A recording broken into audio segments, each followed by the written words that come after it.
നാഗാലാൻഡിൽ വന്നതിന് ശേഷം ഞങ്ങൾ ഏറ്റവും ആദ്യം എത്തിച്ചേർന്ന ഈ ഒരു സ്ഥലമാണ് നിങ്ങളെ പരിചയപ്പെടുത്തുവാനും നിങ്ങളെ കൂട്ടിക്കൊണ്ടുപോകുവാനും ആഗ്രഹിക്കുന്നത്. എന്നെ സംബന്ധിച്ച് വ്യക്തിപരമായിട്ട് നാഗാലാൻഡിൽ എന്നെ ഏറെ ആകർഷിക്കുകയും എനിക്ക് ഏറെ ഇഷ്ടപ്പെടുകയും ചെയ്ത സ്ഥലമാണ് ഈ ഒരു നാഗാലാൻഡിലെ കത്തീഡ്രൽ ദേവാലയം എന്ന് പറയുന്നത്. അതിന്റെ ഗേറ്റിന്റെ ഭാഗത്താണ് ഇപ്പോൾ ഞാൻ ആയിരിക്കുന്നത്. അതിനുശേഷം വീണ്ടും ഞാൻ മുന്നോട്ട് കടന്നു ചെന്ന് കഴിഞ്ഞപ്പോൾ ദേവാലയത്തിന്റെ കവാട ഭാഗം എനിക്കായി കാണപ്പെടുകയായിരുന്നു. ഈ ഒരു കത്തീഡ്രൽ ദേവാലയത്തിന്റെ പേര് അതിന്റെ മുൻഭാഗത്ത് തന്നെ രേഖപ്പെടുത്തി വച്ചിരിക്കുന്നത് നമുക്ക് കാണുവാൻ സാധിക്കും. മാതാവിന്റെ നാമധേയത്തിലുള്ള ദേവാലയമാണ്. അതിന്റെ മൊത്തത്തിലുള്ള ആഗമന വീക്ഷണം ഒരു സ്ട്രക്ചർ അവിടെ കൃത്യമായിട്ട് രേഖപ്പെടുത്തി വെച്ചിട്ടുണ്ട്. സങ്കീർത്തിയുടെ ഭാഗം തന്നെയാണ്. കയറി വരുമ്പോൾ തന്നെ നമ്മൾ കാണുന്നത് സങ്കീർത്തിയുടെ ഭാഗം തന്നെയാണ്. അതുകൊണ്ട് ആ ഭാഗത്ത് തന്നെയാണ് ഈ ഒരു ചിത്രീകരണവും കാര്യങ്ങളൊക്കെ നടത്തിയിരിക്കുന്നത്. അതിനുശേഷം മുന്നോട്ട് പോയി കഴിയുമ്പോൾ ദേവാലയവുമായി ബന്ധപ്പെട്ട ഓരോ വസ്തുക്കളുടെ ഒരു പ്രദർശനം പോലെ ഇവിടെ വച്ചിരിക്കുകയാണ്. പ്രധാനമായും പഴയ കാലഘട്ടങ്ങളിൽ ദേവാലയങ്ങൾ ഉപയോഗിച്ചിരുന്ന ഓരോ ഭക്ത സാധനങ്ങളുടെ ഒരു പ്രദർശനം ആളുകളിലേക്ക് എത്തിക്കുക എന്ന നിർദ്ദേശത്തോടു കൂടിയാണ് ഈ ഒരു ഭാഗം ചെല്ലിട്ട് പ്രത്യേകമായിട്ട് തിരിച്ച് ഈ ഒരു പ്രദർശനം നടത്തിയിരിക്കുന്നത്. പുറത്തുനിന്ന് വരുന്ന നാനാജാതി മതസ്ഥർക്ക് തീർച്ചയായിട്ടും ഒരു ദേവാലയവുമായി ബന്ധപ്പെട്ട് എന്തൊക്കെ കാര്യങ്ങളുണ്ട് എന്നതിനെ കുറിച്ച് ഒരു ധാരണ ലഭിക്കുവാൻ ഇത് കാരണമാകും എന്നുള്ള കാര്യത്തിൽ യാതൊരു സംശയവുമില്ല.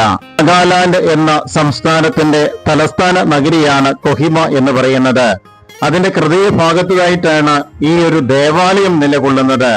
അതിഗംഭീരം എന്നുള്ള ആ ഒരു വാക്ക് ഈ ഒരു ദേവാലയത്തെ സംബന്ധിച്ച് കുറഞ്ഞു പോകും എന്നാണ് ഞാൻ മനസ്സിലാക്കുന്നത്. അത്തരത്തിലുള്ള ഒരു സ്ട്രക്ചറാണ് ഇവിടെ നമുക്ക് കാണുവാൻ സാധിക്കുന്നത്.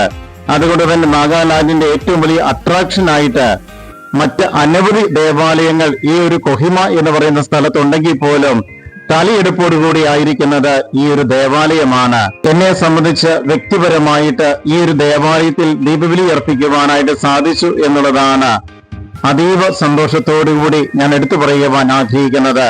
തൊട്ടു മുമ്പ് കണ്ടത് സങ്കീർത്തിയുടെ ഭാഗമായിരുന്നു. അവിടുന്ന് റെസ്റ്റ് ചെയ്താണ് ഈ ഒരു ദേവാലയത്തിൻ മധ്യഭാഗം എന്ന് പറയുന്ന ആ ഭാഗത്തുകൂടി അൾത്താരിയിലേക്ക് ഞങ്ങൾ പ്രവേശിച്ചത്. ഈ ഒരു ദീപബലിക്ക് ശേഷമാണ് ഈ ഒരു ചിത്രീകരണം പോലും ഞാൻ നടത്തിക്കൊണ്ടിരിക്കുന്നത്. ഇതിന്റെ സ്ട്രക്ചർ എന്നെ ഏറെ ആകർഷിക്കുകയുണ്ടായി. പിന്നീട് മലയാളികളായ ധാരാളം ആളുകളിൽ നിന്ന് ഇതിന്റെ സ്ട്രക്ചറിനെ കുറിച്ച് ചോദിച്ച് മനസ്സിലാക്കിയപ്പോഴാണ് ഇത് എങ്ങനെയുള്ള സ്ട്രക്ചർ ആണെന്നും ഇതിന്റെ ആർക്കിടെക്ചർ എന്ന് പറയുന്നത് എന്താണെന്നും ഒക്കെ എനിക്ക് ഏകദേശം ഒരു ധാരണ ലഭ്യമായത്. പിന്നീട് നെറ്റ് നോക്കി കഴിഞ്ഞപ്പോഴാണ് കൃത്യമായ ഒരു വിവരണം എനിക്ക് ഈ ഒരു ദേവാലയവുമായി ബന്ധപ്പെട്ട് ലഭ്യമായത്. 5 വർഷങ്ങൾ കൊണ്ട് പൂർത്തീകരിച്ച ഒരു ദേവാലയമാണ് ഇത്. അത് നാഗാലാൻഡിന്റെ ഹൃദയഭാഗത്ത് അന്നത്തെ കാലഘട്ടത്തിൽ ആർക്കും വേണ്ടാതെ കടന്നിരുന്ന മലയോര പ്രദേശം. ആ മലയോര പ്രദേശത്ത് ഇത്ര മഹത്തായ ഒരു സൃഷ്ടി ഒരു ബിഷപ്പിന്റെ ദീർഘവീക്ഷണത്തിൽ നിന്നാണ് ഉടലെടുക്കുന്നത് എന്നുള്ള കാര്യം സ്നേഹപൂർവ്വം ഞാൻ ഓർമ്മയിൽ സൂക്ഷിക്കുകയാണ്. ബിഷപ്പ് എബ്രാഹം ആലങ്കി മട്ടത്തിൽ, അതും പാലക്കാരനായ ഒരു ബിഷപ്പ്, പൈക ഇടവകയിൽ നിന്നുള്ള ബിഷപ്പ്. 1933 ഈ ഒരു ബിഷപ്പിന്റെ ജനനം നടക്കുന്നത്. ദീർഘവീക്ഷണവും കർമ്മയോഗിയുമായ ഈ ഒരു ബിഷപ്പിന്റെ ദീർഘവീക്ഷണമാണ് ഈ ഒരു കത്തീഡ്രലിൽ ഉടലെടുക്കുവാൻ പ്രധാന കാരണമെന്ന് പറയുന്നത്. 1986 ഇതിന്റെ കൺസ്ട്രക്ഷനും കാര്യങ്ങളും ഒക്കെ ആരംഭിക്കുന്നത്.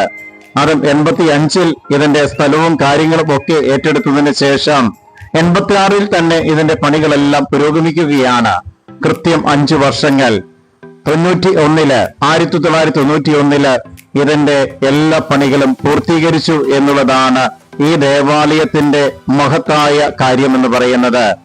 വെറും 5 വർഷങ്ങൾ കൊണ്ട് ഇത്രയും ബൃഹത്തായ ഒരു സ്ഥാപനം, ഈ ഒരു ദേവാലയം ഈ ഒരു മലയോര പ്രദേശത്ത് ഉയർത്തണമെന്നുണ്ടെങ്കിൽ ആ വൈദികന്റെ ആ ഒരു ബിഷപ്പിന്റെ ദീർഘവീക്ഷണം എത്രമാത്രം ഉണ്ടായിരുന്നു എന്ന് മാത്രം നമ്മൾ ചിന്തിച്ചാൽ മതിയാവും. ഈ ഒരു ബിഷപ്പിന്റെ ദീർഘവീക്ഷണത്തെ സമ്മതിച്ചു കൊടുത്തേ പറ്റുകയുള്ളൂ.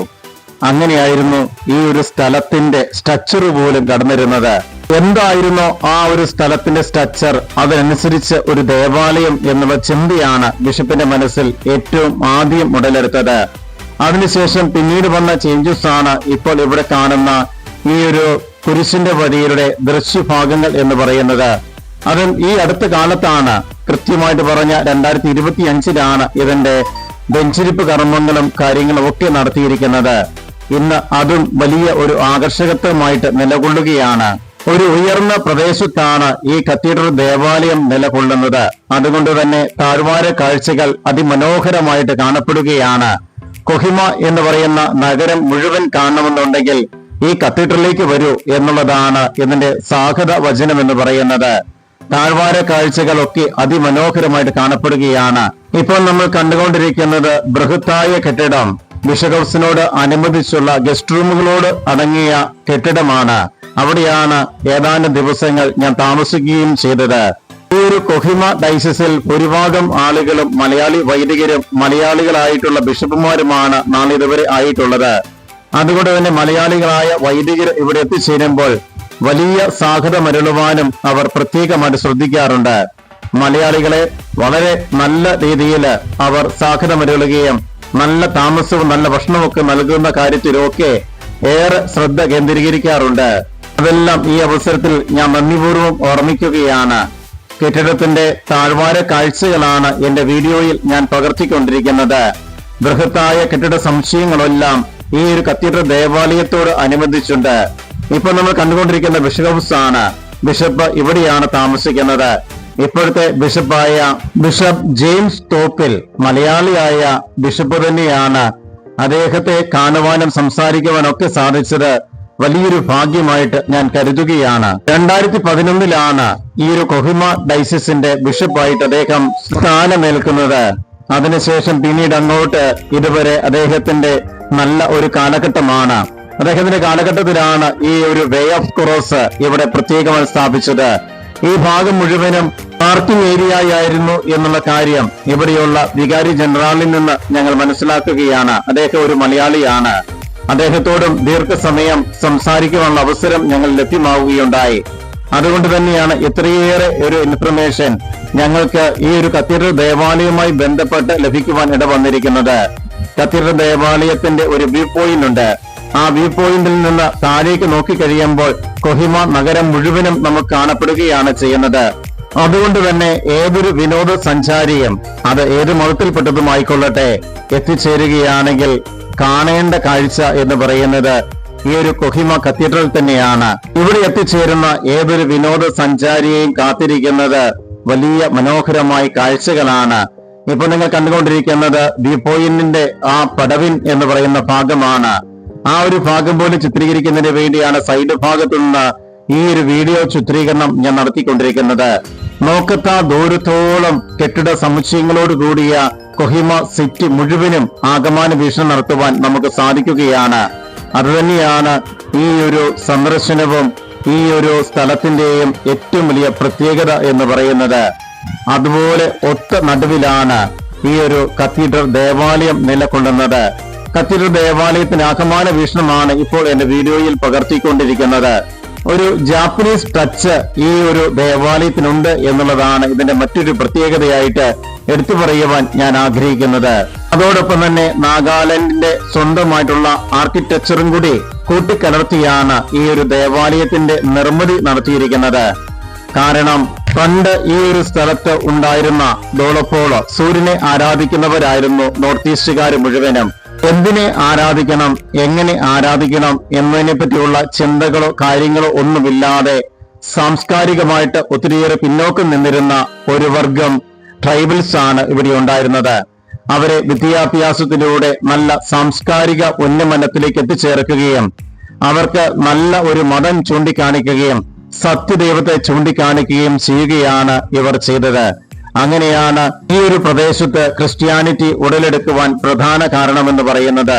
ബ്രിട്ടീഷ് മിഷണറിമാരുടെ സ്വാധീനവും ഇതിനോടൊപ്പം ഉണ്ടായിരുന്നു എന്നുള്ള കാര്യം കൂടി എടുത്തു പറയുവാൻ ആഗ്രഹിക്കുകയാണ്. ഏതെങ്കിലും ഒരു സ്ഥലത്ത് ക്രിസ്ത്യാനിറ്റി വളർന്നു വരുമ്പോൾ അവിടുത്തെ സംസ്കാരം ഇടിച്ചു തകർത്തിട്ടല്ല അവിടെ ക്രിസ്ത്യൻ മതം പണിതുകൊണ്ടിരിക്കുന്നത്. മറിച്ച് അവിടുത്തെ സംസ്കാരത്തോട് ചേർന്നാണ് അവരെ ഈ ഒരു ക്രിസ്തുവിലേക്ക് അവരെ ആകർഷിച്ചുകൊണ്ടിരിക്കുന്നത്. അതിന്റെ ഭാഗം കൂടിയാണ് ഈ നാഗാലാൻഡിന്റെ നല്ല സംസ്കാരങ്ങളെ ഉൾച്ചേർത്തുകൊണ്ടും കൂട്ടിപ്പിടിച്ചുകൊണ്ടുമാണ് ക്രിസ്ത്യൻ മതം ഇവിടെ പ്രത്യേകമായിട്ട് മുന്നോട്ട് പോയിക്കൊണ്ടിരിക്കുന്നത്. പ്രധാനമായും വിദ്യാഭ്യാസപരമായിട്ട് ഇവരെ നല്ല രീതിയിൽ ഉയർത്തിയതിനു ശേഷം സാംസ്കാരികമായിട്ട് വളരുവാൻ പറ്റുന്ന രീതിയിൽ ഇവരെ നല്ല രീതിയിൽ കൊണ്ടുവരികയൊക്കെ ചെയ്തിരിക്കുകയാണ്. വീണ്ടും ഈ ഒരു കത്തീഡ്രൽ ദേവാലയത്തിന്റെ ചുവരുകളിൽ ഞാൻ കണ്ട മറ്റൊരു വലിയ പ്രത്യേകത, നമ്മുടെ നാട്ടിലെ വിശുദ്ധാത്മാക്കളുടെ എല്ലാം ചിത്രീകരണം ഇവിടെ നമുക്ക് കാണുവാൻ സാധിക്കും എന്നുള്ളതാണ്. മലയാളി വൈദികര് ധാരാളം ഇവിടെ ഉള്ളത് കൊണ്ടും മലയാളി ബിഷപ്പുമാരാണ് ഇവിടെ ഇത്രയും നാൾ നേതൃത്വം നൽകിയത് എന്നുള്ളത് കൊണ്ടും ഇവിടെ നാട്ടിലെ തനതായ രീതികളൊക്കെ കൊണ്ടുവരുവാൻ ഇവർ പ്രത്യേകമായിട്ട് ശ്രദ്ധിക്കുകയും ചെയ്തിട്ടുണ്ട്. ലത്തീൻ രൂപതയുടെ കീഴിലാണ് ഇത് നിലകൊള്ളുന്നത് എങ്കിൽ പോലും സീറോ മലബാർ സഭയിൽ തനതായ പാരമ്പര്യത്തിലുള്ള അനേകം വിശുദ്ധാത്മാക്കളുടെ ചുവചിത്രങ്ങളൊക്കെ ഇതിനോടകം എനിക്ക് കാണുവാൻ സാധിച്ചിരിക്കുകയാണ്. എന്റെ ഈ സന്ദർശന അവസരത്തിൽ യാദൃശികമാണെങ്കിൽ പോലും ഇറ്റാനഗർ രൂപതയുടെ ബിഷപ്പായ ബെന്നി പിതാവിനെ കാണുവാനും അതോടൊപ്പം തന്നെ കൊഹിമ ഡയസിസിന്റെ ബിഷപ്പായ തോപ്പിൽ പിതാവിനെയും ഒപ്പം അവിടുത്തെ മറ്റൊരു രൂപതയിലെ ബിഷപ്പിനെ കാണുവാനും ഒക്കെ സാധിച്ചത് വലിയൊരു ഭാഗ്യമായിട്ട് ഞാൻ കരുതുകയാണ്. രണ്ട് ബിഷപ്പുമാരും സംസാരിക്കുന്നതിനിടയിൽ നമ്മളോടും കുശലം ചോദിക്കുന്നത് വലിയൊരു കാര്യമായിട്ടാണ് ഞാൻ കരുതിയത്. മലയാളികളായ വൈദികര് വർഷങ്ങൾക്ക് മുമ്പ് ഇവിടെ എത്തിച്ചേരുകയും ഈ ഒരു നാടിന്റെ ഉന്നമനം ലക്ഷ്യമാക്കി പ്രവർത്തിക്കുകയും ചെയ്തു. ഒപ്പം ക്രിസ്തുവിനെയും കൊടുത്തു. അതുകൊണ്ടാണ് ഇവിടുത്തെ സംസ്കാരം എത്രമാത്രം മൂല്യമുള്ളതാവുകയും ഇത്രമാത്രം മാറ്റങ്ങളോടുകൂടി വളർച്ച പ്രാപിക്കുവാനും ഒക്കെ കാരണമായിട്ടുള്ളത്. ഇവിടുത്തെ മറ്റൊരു പ്രത്യേകതയാണ് ബിഷപ്പുമാർക്ക് അവരുടെ ഉപതയുടെ പേരുകളൊക്കെ അവരുടെ കാറിന് മുമ്പിൽ ചാർത്തുവാൻ സാധിക്കുന്നു എന്നുള്ളത്.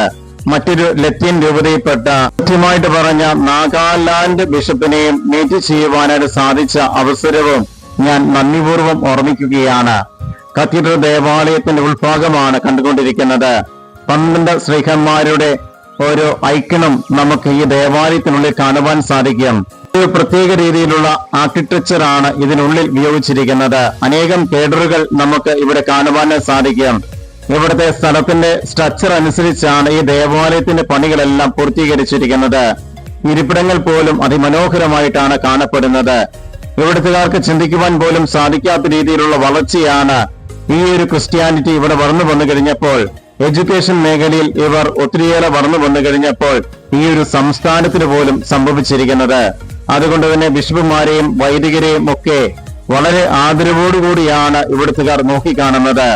ഈ ഒരു സ്ഥലത്തിന്റെ മറ്റൊരു പ്രത്യേകതയാണ് റോമൻ കാത്തലിക്കിന് കീഴിലല്ലാത്ത അനേകം ക്രിസ്ത്യൻ കമ്മ്യൂണിറ്റികൾ ഇവിടെ പ്രവർത്തിക്കുന്നുണ്ട് എന്നുള്ളത്. അത് പെന്തക്കോസ്ത വിഭാഗത്തിലും മറ്റ് അനേക വിഭാഗത്തിൽപ്പെട്ട ഒത്തിരിയേറെ ചർച്ചുകൾ നമുക്ക് ഈ ഒരു ഭാഗത്ത് കാണുവാൻ സാധിക്കും. കൊഹിമ കത്തീഡ്രൽ ദേവാലയത്തിന്റെ ആകമാന വീക്ഷണം ഒരിക്കൽ കൂടി എന്റെ ക്യാമറയിൽ ഞാൻ പകർത്തുകയായിരുന്നു. ഏതായാലും കൊഹിമ എന്ന് പറയുന്ന സ്ഥലത്തെ ഏറ്റവും പ്രധാനപ്പെട്ട സ്ഥലമായിട്ട് ഞാൻ കരുതുന്നത് ഈ കത്തീഡ്രൽ ദേവാലയമാണ്. അതിമനോഹരമായ കാഴ്ചകളാണ് ഈ ദേവാലയം എനിക്ക് സമ്മാനിച്ചത്. അതും ഒരിക്കലും മറക്കാനാവാത്ത നല്ല നല്ല കാഴ്ചകൾ.